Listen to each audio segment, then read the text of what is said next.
The race you're about to watch is one of the most enjoyable ones I've had in quite some time, and there have been a few bangers just lately, but this one gave me one nemesis, one car to chew on, figure out and crack, and you're about to see how that happened. So this is a Le Mans Ultimate Silver race, meaning multi-class, GT3s and LMP2s, and we're about to get going down a straight at Interlagos. Now turn 1 at Interlagos is to be feared because it's very wide, but also very slow. Being 4 to 5 cars wide here is not uncommon, but it's a fairly slow and tepid traffic jam through it. No major contact, a few cars getting scattered over to the track limits on the left hand side, but everybody's through. No dramas, not for me at least, and here we go, round the turn 3 onto the back straight. Now I've taken a shine into the Ferrari 296 in LMU, but the only problem is it seems a little bit down on straight line speed, maybe more wing, but that pays off in the corners, as you can see. Bit more confidence, bit more glued to the ground. It certainly does fly through these turns, but it loses it all again when you have to get the power down. That Lexus to the right of me, you can just see it poking in the mirrors, just gets alongside and holds the inside for these next 2 turns up the hill, and there's nothing I can really do there. All I can really do is prevent the Lambo behind from also sneaking past.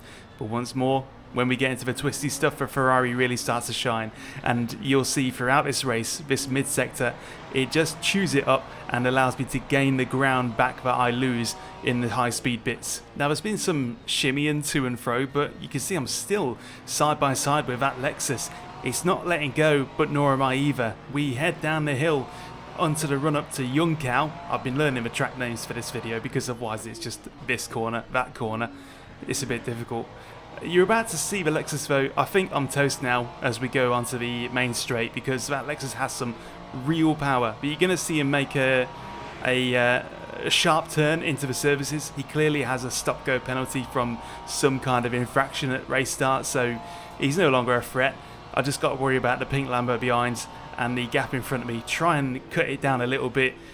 I'm relying on the Ferrari's awesome cornering speed to do that really, and we're already on the back of that Aston. But what relief, lap 1 done, no big contact, no drama, car's intact. Now unfortunately, because this is a replay, you're not going to see any tyre thermal data in the bottom right hand corner, and I haven't worked that out to show the relative in the top left, so 2 useless bits of data there. The dashboard of the 296 on screen is also empty of the ABS and TC, so you're not going to get any data through that way either. Hopefully it's something I can sort out in future because I am loving LMU.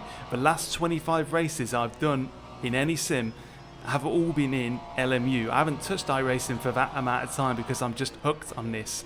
I'm enjoying the GT3s. They just feel so alive and just varied. They feel like a ton of bricks. I won't lie, especially as they're in WEC trim rather than IMSA trim, which is what iRacing uses. So I understand the WEC GT3s are a little bit slower. I'm not sure exactly what. It's hard to actually pin down some data on it. So if you do know exactly how the specs of WEC and IMSA spec differ in like a tangible way, then by all means comment, because I need to be educated on this sort of thing. But here we go, end of lap 2, things are starting to stabilise a little bit. The Aston up ahead taking a tight line for some reason. You're going to see him do that again and again and again, and I have no idea why. But clearly the Aston has some pull. It's getting away from me on the high speed bits, maybe with the help of a tow of the cars in front, but we're starting to now crunch up on Concertina. There's some cars up ahead making mistakes, and that's exactly what I want. I want to get onto the back of this little train of cars, start making my way through on putting some pressure on some people. Now 2 cars going side by side into the next turn, that's always a good sign. For me it means I can hang back and just see how things go, see if a line opens up. No blatantly open doors, but now we're in contact range of the Aston. We're now making some kind of move on him, side by side through these 2 turns, up the hill. He's held the inside though, and I can't really hang it around the outside. I have a little look on the inside and he covers it, so I just have to maintain a normal line. This is now basically the recon stage of this fight. I'm trying to figure out what he will do and what he won't do. What's his tactic for defense? How does he move his car to try and stop me from getting past or even getting alongside? So every lap is just picking up behavioural data on what this guy's going to do.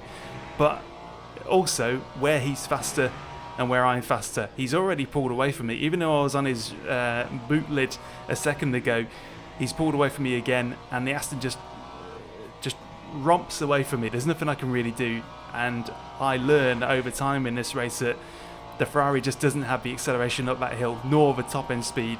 So this is always going to be a place in the race where I have to just watch them pull away from me and make it work in other sectors. So lap 3, turn 1, brilliant corner.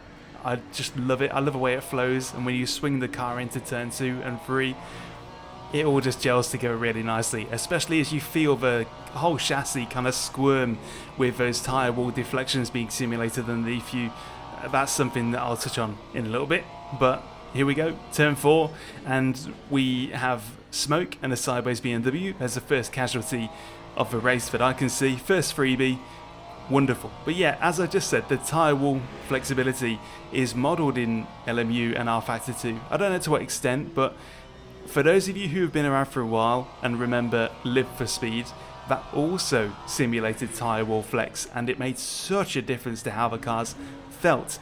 And you can feel that here. In LMU, the cars do squirm and kind of grapple for grip on the track. You do feel that chassis squash, especially when you change direction and you're trying to get mid-corner grip. It all combines to make the cars feel very real. I do get that sense of immersion just dripping through everything here.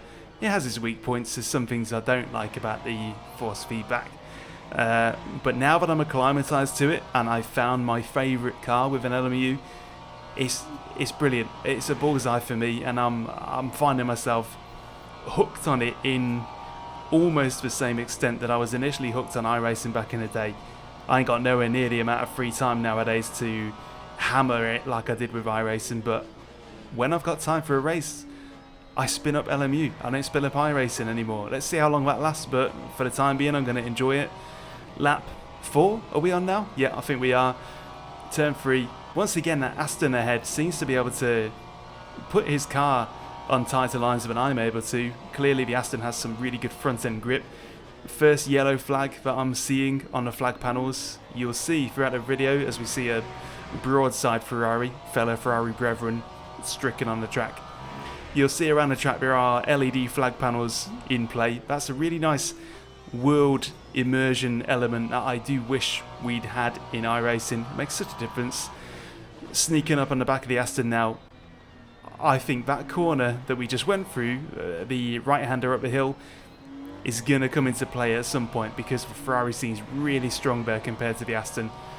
Another yellow flag LED panel. I wonder who this is for. I think we're probably about to see them. Yeah, that little LMP stranded on the grass on the right-hand side. But we're now past, so we're okay. Up onto Yunkao for the 4th time. Skipping over the curb. Back onto the back straight. I'm just going to watch that Aston float away from me. So, a bit demoralising to see that because it is so much harder to craft an overtake into a corner or mid-corner than it is to just get up behind somebody and then use the straight line speed to get past in this slipstream. That's simply not going to be an option for me, I don't think, by the looks of it. Into turn 1 once again. Wonderful sequence. It just feels so good with that extra movement in the tyres and the chassis. Really does feel like you're clinging on for dear life through here. But once again, the Ferrari is just my cup of tea. Now, I wasn't planning to talk for the whole 25-minute race, but it feels like I've actually got a lot to say, so maybe I will. But here we go, turn 4 again. Keeping it in second. I'm doing a bit of experimentation because the Ferrari has such a long first gear that you can actually dip down into it in a few of these corners. Some of the corners actually feels like it's too long a gear. It kind of feels like it struggles to jump back out of the corners.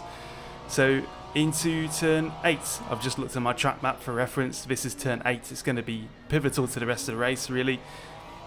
Hanging on to the Aston, see the ground we make up when it gets to the mid-sector, to the slower corners, the ones with kind of mid-corner speed and traction zones. As you can see, a little squirm there from me. The first sign of maybe shaking confidence there. It does have its downsides to Ferrari. Being a typical mid-engine car, it does get a little bit wayward under braking and turning. but the payoff is that it does feel more planted and agile in every other way, and the visibility is good out of the front windscreen as well. That Aston up ahead, if you try that in LMU, it's got such a massive bonnet and A-pillar in front of you that you really cannot see much at all. And in the Sim Expo 2024, there was one there that you could sit in if you asked the guy nicely, and to be fair, you did feel like you sat about 20 feet back from the dashboard, and it really did look the same. Right, sniffing that back of the Aston, smells like England, but again, just cannot make any headway under that slipstream. Even when I get a good exit, the Aston has the grunt and the pull. I make a little feint to the inside to see what happens, but I have to back out of it mid-corner. It kind of worked a bit too well there, and I didn't time my own turning well enough to take advantage of it. So here we go then, turn 6 and 7 up the hill. Very strong for the Ferrari. We're just picking up more recon and data here. Where am I strong? Where are they weak? Consistently, and that sector particularly could be a good opportunity to attack. We'll see. At this point, I'm just hoping that proximity applies pressure, and as we head into turn 10, he seems to be in another postcode from the apex, so we're starting to see the first signs of cracking. The Aston could be susceptible to some pressure, some unusual moves, so let's try a bit more of that, shall we? Skipping over the Juncal curb again, and once more we're going to conclusively see for the millionth time that an overtake in the slipstream on that start-finish straight simply ain't going to happen. So if I'm going to get him, it's going to be in the mid-sectors where I can spring a surprise attack on him. But this is getting exciting for me now. This is what I love, doing a little bit of a twisty move out into the middle just to get him to divide one of his eyeballs to his mirrors to keep an eye on me. Even though I'm too far back to make a move, don't underestimate the kind of distraction power of doing such weird and unusual things, even when there's no hope of converting it into a move. An LMP now slinks up behind, and if an LMP2 isn't scary enough, it's got a Red Bull livery, so let's see if he takes anybody out for me. You never know. I'll let him past and give him a chance. Maybe he'll net me a freebie or two on a run up to turn 6 and 7 again. And look how much ground we gain on the Aston once more. I know there's an LMP in front of him and a surprise BMW to the left. Kind of spooks me, but I was too committed to care, I guess. Quite lucky to get away with that one, but again, that LMP just filtering through, maybe just rustled the bag a little bit. But we're gaining ground on him in certain places that could convert to something bigger later. So I'll keep my hat for now, for later. If he makes a mistake in any of those sectors, I need to be prepared to jump, to leap into that window of opportunity. But let's just keep with him for now. For some people, just merely being on them creates mistakes. And as you see there, he kind of whiffed Juncal's apex again himself. So he ain't exactly nailing all of his marks. He's doing a good job, and he's fast in the places that matter. But he could be rumbled or rustled into a mistake of some sort, and that's what I rely on. So let's see what we can force upon it. Turn 1, once again. What a beautiful set of corners this is, especially when you just hook that inside curb just right and then skim round turn 3 with those tyres just squirming and moving underneath you. Very, very immersive. One of my favourite sets of corners on LMU and iRacing for that matter. Just works well with me. But this is now a race that I am thoroughly enjoying. The chase is on. There's nothing more fun than just hounding somebody lap after lap, knowing that at some point there's going to be some chance and we'll make use of it. A little wiggle to just kind of distract him. Kind of works a bit too well once again, because I can't really get around him. I'm held up by him, shoot down to the inside, but he chops the door off. I shift down to neutral and have a little bit of a wiggle when I get back in gear again. I wasn't expecting him to kind of close the cone of track in front of me there, the vortex of danger I guess I was in, but you got to try these things. So long as you can react and back out of it, you don't know. It could work, could have worked. Didn't on this occasion, but we'll try again. He now knows I'm on the case, I'm on the attack, and that alone can create mistakes in their driving as well as mine. You know, I'm not impervious to it. I just made a little traction wiggle of my own, so I need to restore my confidence to 100% to launch another assault. But let's see what we do. Still hounding, still applying pressure, still haunting him in the mirrors, and it's which one of us is going to make the first error, who's going to misstep. Into turn 2, into turn 3. A little bit of a lift on the throttle helps to pitch that nose in and get the car turned. Get a good run on him again, but once more, the Aston has the power. I stay deep inside to make him wonder what's going on. He stays middle. I try to cut back underneath, but over slow myself and shift down to first. Just a bit sloppy and ham-fisted there, so nothing really comes of it, but progress is being made. Gaps are being investigated. Pressure is being put on. I just need to wait and see if he cracks. He's definitely defending the middle quite... well, you can't defend aggressively, I guess. You just defend defensively, but he's holding the middle through turn 8, which is his weakest part because of probably the lack of traction that the Aston has when you go over the crest, but we'll see what happens. Into the back half of the track again, and what I'm enjoying the most about LMU is the fact that I'm so surprised by how the cars move. Of course, there's a little bit of crunchiness sometimes in the opponent's cars when they go over curbs, but for the most part, what you see makes sense. It doesn't shatter your immersion. There can be some crunchiness when cars go over curbs. It doesn't move quite as naturally as you would expect in iRacing most of the time, but 99% of the time, it looks like what you're seeing in front of you now. Moves naturally, seems fluid, doesn't shatter the immersion. It just feels right, and it feels like they are present in the moment. So I'm enjoying that aspect of it. I kind of underestimated it, and just been having a good time. So floating over to the inside now. I'm trying to use the psychological tactics that have worked for me in the past.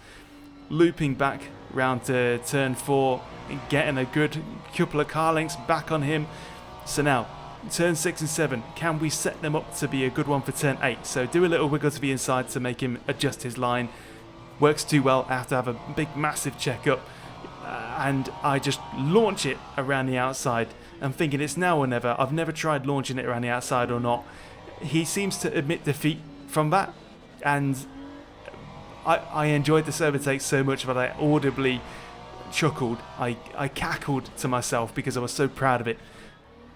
On reflection, watching this replay back, if you were eagle-eyed, you'd notice the yellow flag panels going off all the way through that sector as I make my way off into the streets of Sao Paulo, almost. But through that middle sector there were yellow flags on, so whilst it let me get away with it here in LMU, if I'd have done that for real, I'd have had to have given the place back and maybe gotten a penalty for it as well. So I was so laser focused on the back of that Aston that I simply didn't see them. I did not notice there were yellow flags going on at all. I was just on it, dog with a bone. I wanted nothing more than to make that Aston pay for just being in front of me. I loved it. But now, as many of you know, when you have spent so long chasing somebody so closely throughout a race, when you finally get past them, something has to happen to your brain to kind of lock in and kind of drive normally. There's something about it. So now I'm just kind of trying to listen out for any mistakes on my part and just settle into a rhythm. I don't want to lose that place again after working so hard for it. But when you don't have a target in front of you, you can lose your reference points. It's a weird thing. So now I'm almost driving nervously, like I'm kind of distracted by not having anything in front of me. I'm using different reference points, a little traction wiggle again, just by catching my tyre on the inside curb. The LMP2s are not far away. Once again, scrappy on the grass, getting loose for no reason. There's no reason to do that, but I do it anyway. We've got one of the first LMP leaders coming through, I believe, and I just hope that it works out well for me. I hope I don't get kind of held up by all of this. For the most part, the LMP2s behave much like they do in iRacing. They're sensible. At least you do get a warning that they're coming with the blue flag panels. It's probably easier to navigate them than it normally might. But as this is a silver daily race, you do have to be silver rated safety rating to enter it. That doesn't necessarily mean much. You can still have people driving like absolute spanners in any race, be it bronze, silver or gold, but it just means that you automatically apply a minimum level of trust to your fellow racers, which most of the time is repaid in full. So here we go. I think this is the 21-minute mark here. Another little wiggle in the middle of the corner. I'm driving with nerves. I'm not confident in my ability just to operate the blooming car without a big Aston to sort of anchor myself onto. That second LMP slips through and forces me to loosen the line a little bit. It's just all a bit tetchy. It's all a bit tetchy. Multi-classes like this, but that particularly, it just gets you. A yellow flag for somebody. LMP stricken on the left-hand side. It's all a bit hair-raising at this point. Having done so much work to get that overtake done, to lose it because of contact with a multi-class car would be tragic now. So I just want to get safely through. Please don't touch me. Let me keep my place and let me finish. Now luckily the LMP2 seem to have brought me a gift, and that's the gift of extra margin to the Aston behind. I can't see them in the mirrors at all now.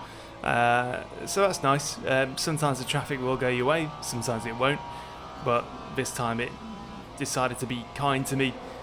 That gives me a little bit of extra leeway just to be calm with the car, but sometimes that's even worse. Sometimes when you're driving at 100%, you can be consistent and accurate, and when you're driving at 97%, thinking you're going to take it easy, that's when a mistake just pops up out of nowhere. So I'm just not comfortable. I almost want to put the Aston back in front of me so that I can just drive like I'm chasing something to kind of anchor the mind again, because I almost drive better with something to aim for than I do in fresh air like now. But we do have something to aim for now. There's a string of cars up ahead as the Lexus, you can see just off turn 7, filters back in.